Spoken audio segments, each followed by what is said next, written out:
Claude Charme, Paul, les aventures du 13e apôtre.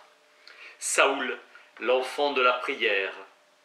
Tarse se distinguait nettement des cités romaines par la liberté reconnue à la personne humaine et sa perméabilité des influences étrangères.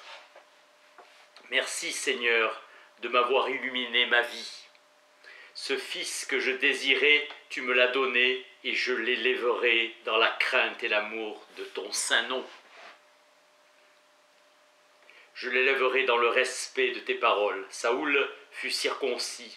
Dans les familles pharisiennes, il fallait concilier l'étude avec une occupation profane. Pas question de ces intellectuels graves et pédants incapables de gagner leur pain. Le petit Saoul ira dans l'atelier de son père. Il ira à Jérusalem. Il apprit à bien lire et écrire le grec, l'araméen et les grands faits de l'histoire d'Israël. La poésie l'enchantait. À 14 ans, il voulait apprendre la vérité. Les païens n'observent pas les commandements de Dieu et il ne les châtie pas. Pourquoi? Il nous punit. À l'an 770 de la fondation de Rome, Saoul avait 15 ans. À la recherche de la vérité, Saoul se jeta avec acharnement sur les textes sacrés de la Torah. Il n'existait pour lui que l'écriture et il resta célibataire. Il fut nommé scribe à Tarse après être devenu docteur de la loi. À 26 ans, il entendit parler d'un Galiléen appelé Jésus qui fait des miracles. Saoul est très saint et très savant et pense que Jésus est un imposteur qui s'entoure de déguenillés et de mendiants. Saoul rencontra un témoin du Galiléen au temple quand il renversa les tables des changeurs et des marchands. La maison de Dieu est une maison de prière, dit-il, et non une caverne de voleurs. Il guérit alors des aveugles et des boiteux. Des prêtres s'indignèrent et Jésus quitta le temple par la porte dorée sous les louanges des enfants. Saoul explosa de colère et ne le crut pas. Ce sont des charlatans. Saoul alla à la synagogue et prêcha le malheur à la nation pécheresse. Le scribe parla comme un fouet claquant sur leur conscience. Jean le Baptiste a été décapité. Le Galiléen a ressuscité Lazare de Béthanie et à Jéricho un aveugle a recouvré la vue. Saoul ricane toujours des pauvres et des mendiants. Il s'attache à ceux qui souhaitent une révolution, non un collecteur d'impôts, Lévi, qui a abandonné sa sacoche pour devenir son disciple. Il se fait appeler Matthieu. Zaché, se faisant son disciple, a distribué sa fortune aux pauvres. Saoul était agacé par ces rumeurs. Jésus se proclame roi des Juifs. Ce Nazaréen est un fauteur de troubles. Après la Pâque, on apprit que Jésus était mort, arrêté, jugé et crucifié. L'exécution a eu lieu près de la porte des Éphraïm, lieu appelé Golgotha. Ponce Pilate a prononcé la sentence pour insulte à César. À son cours public, Saoul ne manqua pas de montrer combien était vaine l'ambition humaine et misérable sa folie devant la grandeur de Dieu. La colère du Très-Haut a éclaté contre ce faux Messie. Étienne croit que Jésus de Nazareth est le vrai Messie, car Jésus est ressuscité d'entre les morts. La secte n'était pas éteinte. Saoul sera chargé d'une terrible mission, instruire le procès des Nazaréens de la secte. Ses disciples sont restés dans la ville et prophétisent. Saoul, ivre de rage, était prêt à les tuer de ses mains. Il engagea des espions et loua des faux témoins. Les apôtres ont converti 4000 personnes à Jérusalem, constituant un État dans l'État. Les progrès de la secte étaient suivis avec beaucoup d'attention.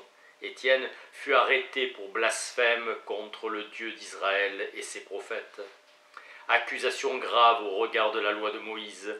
Un magistrat romain aurait ri. Étienne a prêché que son maître reviendrait sur terre et régnerait à la place de César. Étienne est condamné et sera lapidé.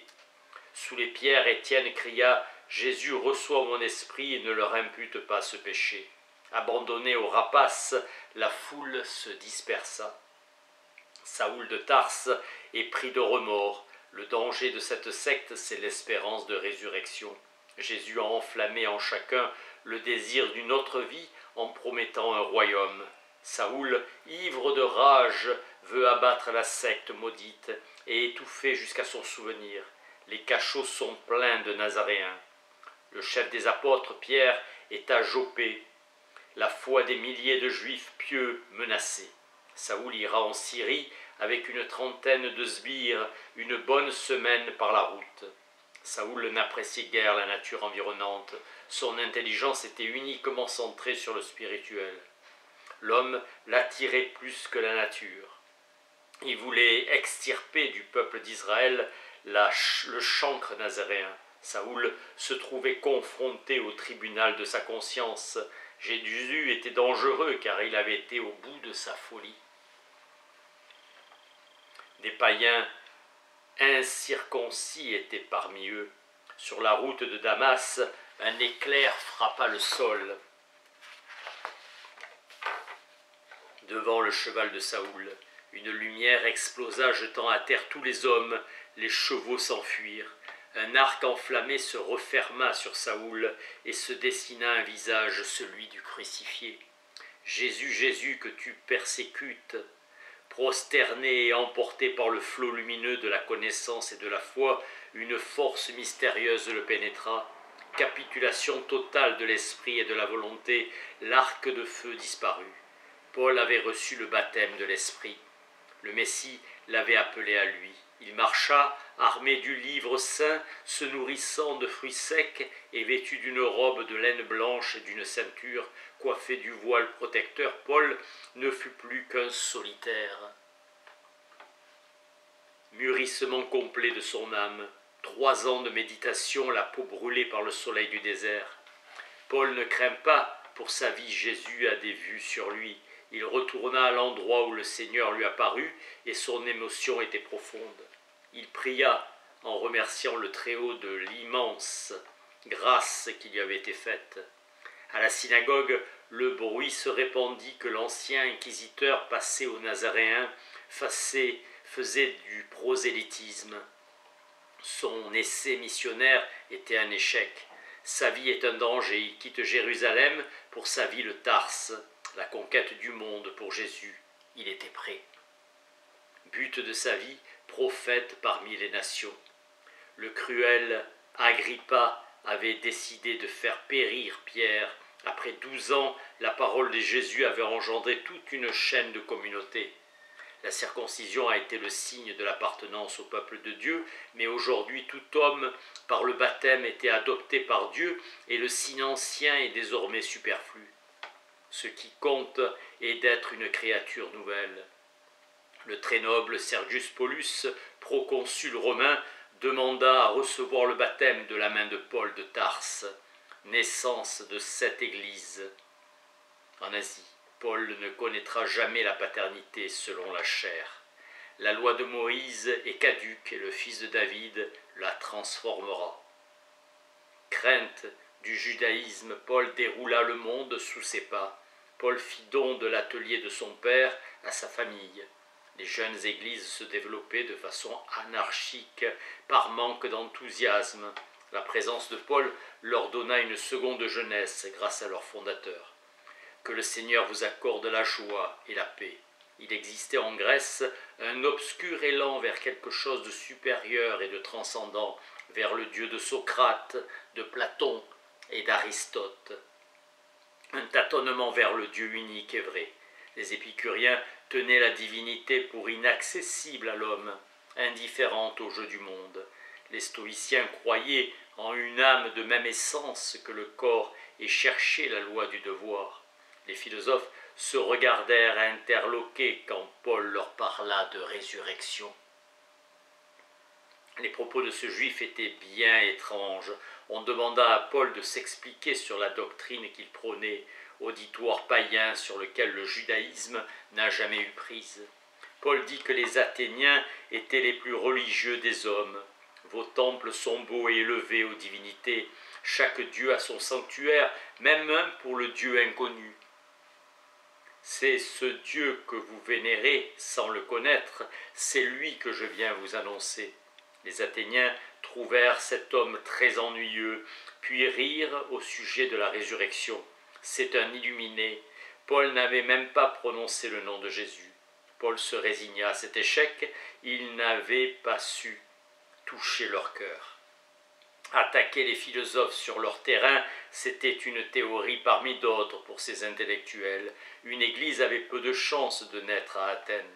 Paul affirma que le mariage sanctifié par le Christ était indissoluble, même en cas de séparation des corps, les époux ne pouvant se répudier ni se remarier.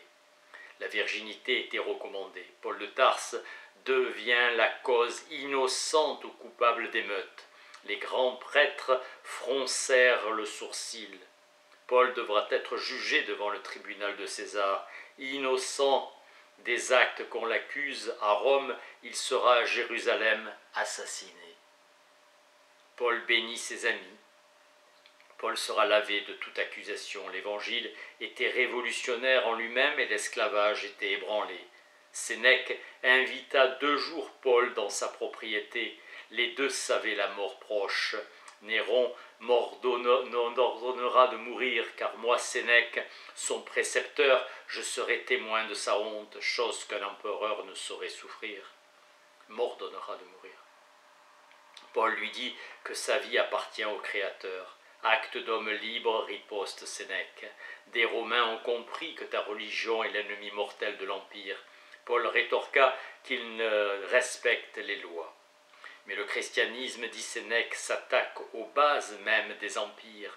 Force, mépris de l'homme, injustice et haine. En répandant ton évangile, tu t'élèves contre Rome. Aimez-vous les uns les autres, mais c'est la révolution. Tu tiens la violence pour l'égal du bourreau, la femme pour l'égal de l'homme, tu apprends à lire aux pauvres. Rome te craint plus que Spartacus, car ta récolte est dans les esprits et les cœurs. Elle ne peut se combattre avec des armes. Crète avait une réputation de peuple corrompu, aux vices les plus infâmes. La générosité des églises permettait à Paul de voyager rapidement dans de bonnes conditions. Mais un incendie a ravagé Rome, 200 000 morts. 2 semaines durant, l'incendie ravagea la ville et les Juifs et les chrétiens sont tenus pour responsables de cette catastrophe. Le petit peuple le croit et Rome se reconstruit. Néron a même rebâti le cirque, lui qui déteste les jeux d'arène. César sait que l'ennemi qu'on ne tue pas vous tue. Les Juifs ont prévenu que Paul est un individu dangereux. Jésus a pardonné à ses propres assassins. Repens-toi et tu seras sauvé. À Rome, des sénateurs influents, ennemis de Néron, commençaient à s'inquiéter des progrès de cette religion étrangère. Paul apprit que Marie, mère de Jésus, n'est plus, et il pria pour cette âme pure qui n'aspirait qu'à rejoindre son enfant. Paul enseigna aux enfants d'être respectueux des autorités et de prier pour le salut de l'empereur. J'enseigne aux hommes à mieux se nourrir pour mieux vivre, à mieux se soigner pour vivre plus longtemps. Un conseiller lui dit qu'il voulait détruire les dieux latins. Paul rétorqua qu'il n'y a pas de dieu latin. Il sera arrêté et condamné. À bientôt, dit-il, dans la paix du Christ. Jésus est amour.